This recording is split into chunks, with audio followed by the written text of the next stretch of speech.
Exercise 8.3 का question number 5। इसमें कहा गया हमसे if sec 4a equal to cosec a minus 20 degree where 4a जो है 4a is an acute angle है लेस देन 90। हमें बोल रहा है find the value of a। तो हमें क्वेश्चन में गिवन क्या है, sec 4a equals to cosec a minus 20 degree. तो हमने जो कॉम्प्लीमेंट्री एंगल्स का जो कॉन्सेप्ट पढ़ा उसमें क्या पढ़ा हमने, अगर सेक ए है इसको मैं लिख सकता हूँ कोसेक 90 डिग्री माइनस ए। वैसे ही सेक 4a को मैं लिख सकता हूँ कोसेक 90 डिग्री माइनस 4a। तो ये कोसेक 4a की वैल्यू मैं क्वेश्चन में सब्स्टिट्यूट करता हूँ। तो कोसेक 4a की जगह मैं लिख सकता हूँ, सेक 4a की जगह मैं लिख सकता हूँ cosec 90 minus 4a equals to cosec a minus 20। ये क्वेश्चन में दिया गया था।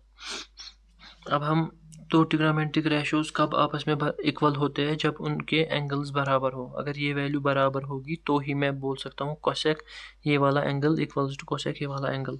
तो हम इक्वेट करते हैं इन एंगल्स को, इक्वेटिंग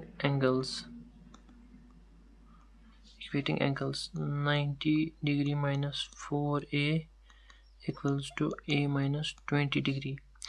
तो अब हमें इसको सॉल्व करना है, तो और यहाँ से a की वैल्यू मिल जाएगी।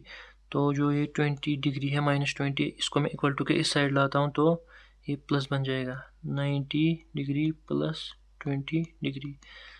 यहाँ पे a है तो 4a माइनस 4a को मैं इस साइड लाता हूँ तो ये प्लस 4a बन जाएगा।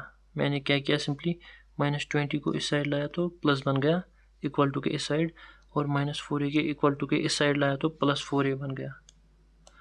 तो फर्दर जब सॉल्व करेंगे it will be equal to 110 degree, और ये यहाँ से हो जाएगा a plus 4a equals to 5a। तो यहाँ से मैं लिख सकता हूँ 110 degree divided by 5 equals to a। तो यहाँ से हमें a की वैल्यू मिल गई, कैंसिलेशन करके हम इसको कैंसिलेशन कर सकते हैं। 5 1 जार 5 2 जार 1 यहाँ मिल गया तो 22। तो a की वैल्यू हमें मिल गई 22 डिग्री।